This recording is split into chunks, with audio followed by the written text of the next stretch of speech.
Lidhur me votimin jashtë vendit, ju njoftojmë që KQZ me datën 12 dhjetor 2025 ka pranuar këtë votimin nga operatori ekonomik dhe në po të njëjtën datë ka filluar vendosja e tyre në zarfa dërgues.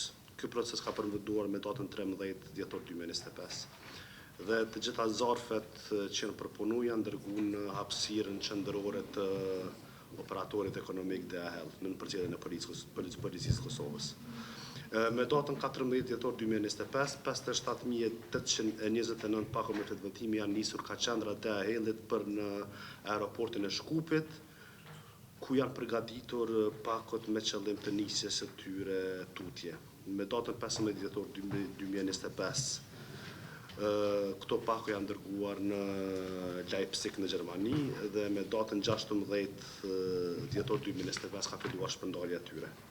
Sipas raportit të pranuar nga DHL, me datë i pranuar dje me datën 17 dhjetor në orën 23, rezulton se nga 57.829 dërgesa total, 50.611 dërgesa janë ndërzuar me sukses tek votuesit.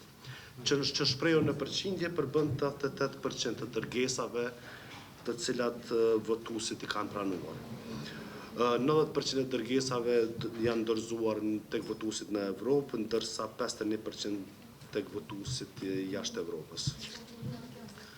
Sa i përket statusit të dërgesave që nuk janë ndërzuar përmbajnë arsyet në VM, të cilat janë të siguruara në raport. Po ashtu sot ju njoftojmë që ka filluar përgatitjen e materialeve me qëllim të votimit të përfaqësitë diplomatike të krijuara si qendra të votimit. Këto materiale do të nisen sot përmes DHL-it në përfaqësi diplomatike të cilat KQZ-ja i ka krijuar si qendra të votimit. Për më shumë keni edhe imazhe të bashkangjitura në këtë raport që kanë të bëjnë me procesin e përgatitjes së zarfeve në qendrën e numërimit dhe rezultateve, në qendrën kryesore të operatorit ekonomik DHL dhe gjithashtu një imazh që ka të bëjë me vllombimin e veturave të cilat kanë përmbajtur pakot me 8 votime. Mungesën e informimit edhe të vonë, po edhe tërësisht pa mjaftueshëm për sa i përket procesit votimit përmes postës. Institucioni ynë deri me tani kur po flasim, i ka vetëm 2 njoftime që janë njoftime me shablone pa video dhe ne para 3 ditësh kemi rishqyrtuar si Komision për informim, Këshilli i informimit e kemi shqyrtu produktin e ofruar, i cili ka pas gabime shumë të mëdha, për sa i përket më shumë ka mujt me qenë si produkti dezinformimit se sa i informimit, ose i keq informimit, themi, sepse po konsideroj që është bo pa qëllim, mirë po dhe sot kur po flas, unë nuk e di nëse ai produkt është bogati dhe tashmë procesi shkon gradualisht drejt mbylljes dhe ne paguajmë tash pako informuese për diçka të cilën nuk e kemi kryer me kohë.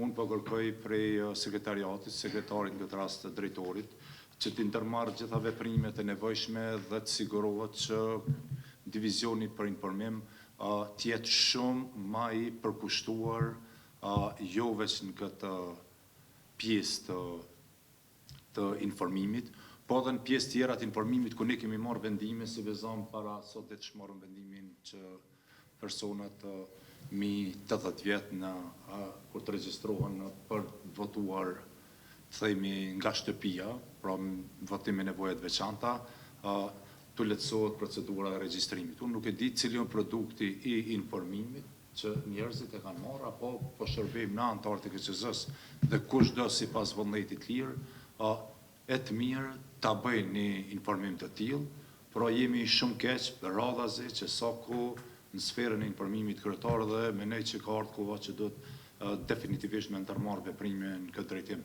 Më mbrëngos shumë kështu një farë neglizhence që është edhe pa një reflektim. Qaq sa një kolegi ynë e dim që dhe tërheq për i Këshillit për informim, edhe nështë edhe në shenjë themi edhe proteste, janë pothuajse në këtë pjesë i gatshëm me u tërheq, edhe bile po e deklaroj tërheqjen timin nga Këshilli për informim. Unë nuk marrë më pjesë në këtë këshill, derisa sekretariati dhe ne si institucion ndërmarrim veprime, të cilat sigurojnë që në momentin kur fillon një proces, produktet e informimit janë gatshme. Është bërë pa tolerueshme, bërë pa durueshme, me pa edhe me pranum, telefonatat pa numërta, e-mailat pa numërt, në gjitha platformat e informimit nga shumë njerëz për informacionet të cilat ne edhe marrim, japim tender, edhe kemi staf që është i obliguar me kry këtë punë. Është bërë thjesht ma pa tolerueshme, e pa menaxhueshme dhe definitivisht duhet me ndërmarrë veprime. Këtë e kërkoj, a unë këtu po e deklaroj edhe tërheqjen time prej këtij këshilli për informim, sepse gjatë këtyre ditëve jo veçon, pra dhe herë po them, po dhe kolegë tjerë, secili, jam i sigurt, kanë kry punët e këshillit për informim, sepse këshilli për informim nuk e kryen punën e vet. Derisa dhe shërbimi votues ka kry punë të jashtëzakonshme në informimin e qytetarëve, informacionet të cilat do duhet vinin prej këshillit për informim. Pra është një këshill, është një të divizionit për informim. Divizioni është një strukturë e cila rren aty dhe po nuk shkove ti me bën presion, nuk çojnë kokën me kry punën e tyre. Ama fare nuk e çojnë kokën. Nuk ka lidhja fati që shkon e ecën, nuk ka lidhje që sot është i 18-i, që me 12-in ka fillu procesi. Edhe pse ne s'kemi mujt me dërgu zarfet deri me 15-in, me pas një informim të vazhdueshëm në këtë pjesë, po edhe kur fillon dërgimi i zarfeve apo i pakove, edhe i pranojnë palët atje, na nuk kemi produkt informimit. Dhe kur na vjen produkti informimit me vonesë, na vjen me gabime trashanike që ma shumë do t'i kishte keq informuar qytetarët apo votuesit se sa do t'i kishte mirë informuar. Dhe njëjtë është edhe me këto tjera që i përmena. Edhe nuk përcillen as vendimarrjet e kësaj që të shndrohen në produktet informimit, ose të thjeshtësohen nga njerë, dhe kjo është detyrë e tyre. Nëse në 80 vjeçart, tash po e them, 80 vjeçart, për të regjistrohen platformën për votim përmes të votimi për nevojat veçanta, duhet me ditë që kush i ka 80 e sipër, do të duhet nuk i ka të nevojshme obligative dërgimin e dokumenteve që i kemi parapam rregullore. 90 vjeç e kanë obligative. Ku është ky produkt i informimit sot për qytetarët? Andaj është detyre jamja tash me informu, të thrasin njerëz, unë e detyrona tash vetë me dhënë këtë informacion. Informacioni nuk ekziston edhe kur kush sjep llogari.